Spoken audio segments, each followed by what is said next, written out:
Welcome back to session 3 of the JA It's My Future curriculum.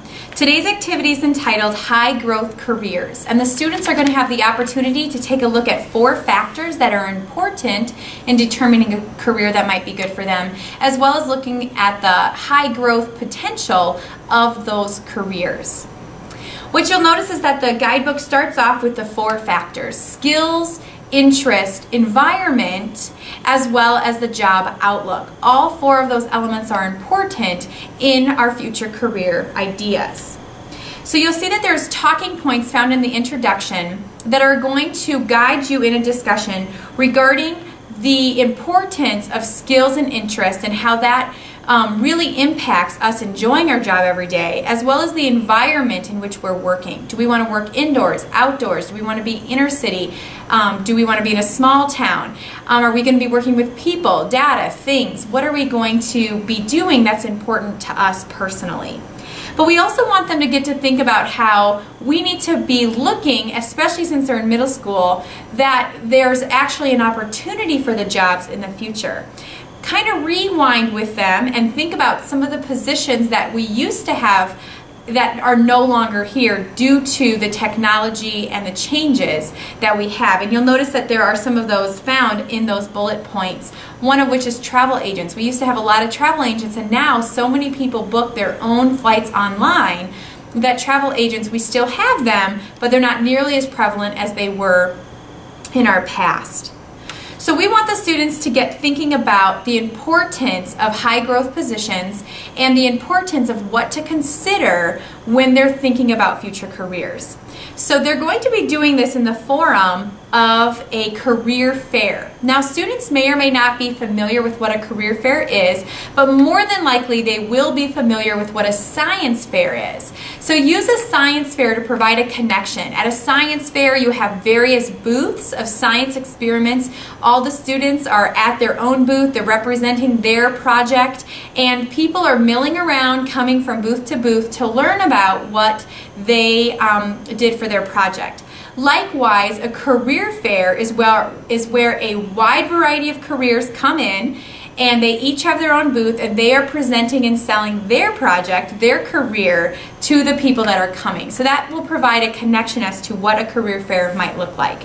You're going to divide the class into 8 groups, and each group is going to get a profile card. Now you'll notice that these are all different, and the subject is going to be in yellow at the top. So STEM careers, manufacturing careers, etc. Most of them have something to do with STEM, science, technology, engineering, and math.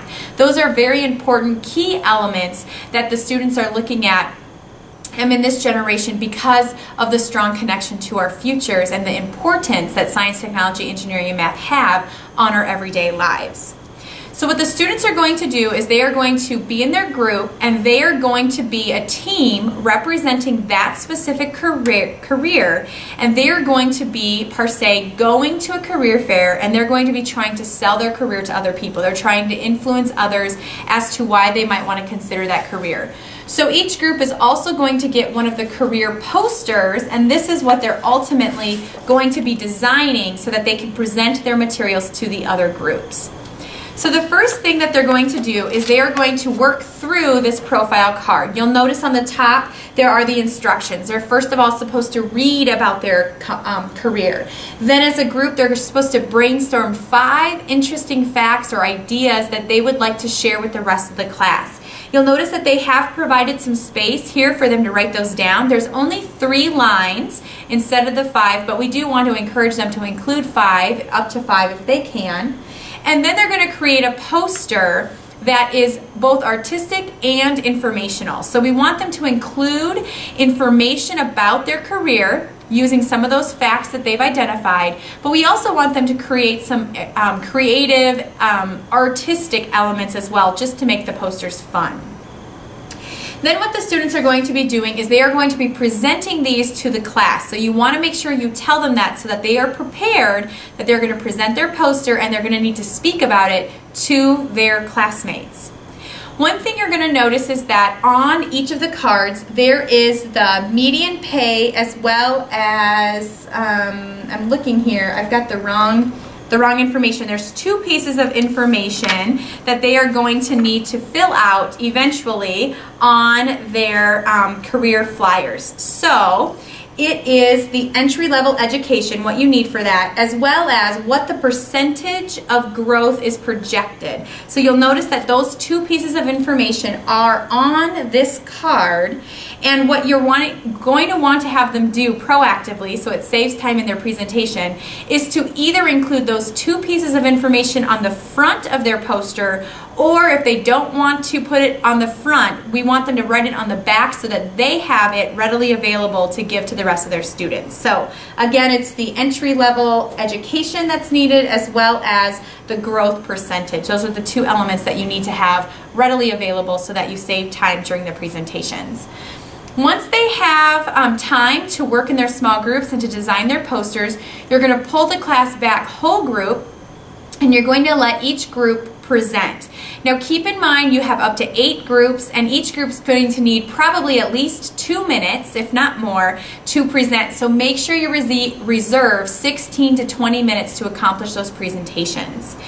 Each student is going to receive a career fair flyer, and so as the groups are presenting, they're going to want to go to that specific career industry, and they're going to write down those 2 pieces of information, that entry-level education as well as that percentage. So again, that's why it's important to have it readily available, because that's the piece we want to have them record as they go through.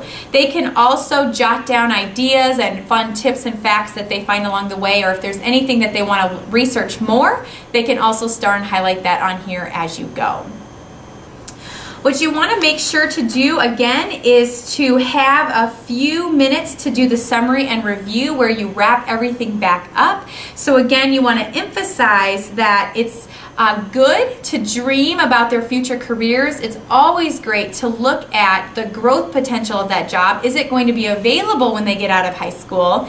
If it's not, they don't have to squash their dreams, but it might be more challenging just due to the availability of that career. So it's some things to keep in mind. The other thing I forgot to mention that's really important to mention here too is that when you're at a career fair, when you're researching careers, you also want to look at what the downfall of that career is.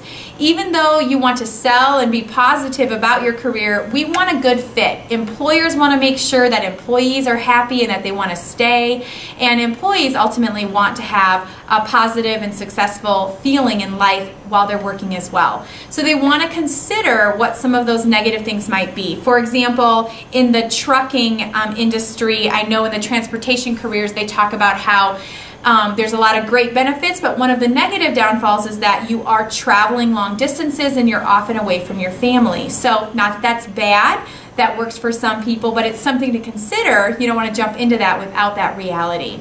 So those are some of the key ideas that you can continue to encourage your students to think about. Enjoy session 3.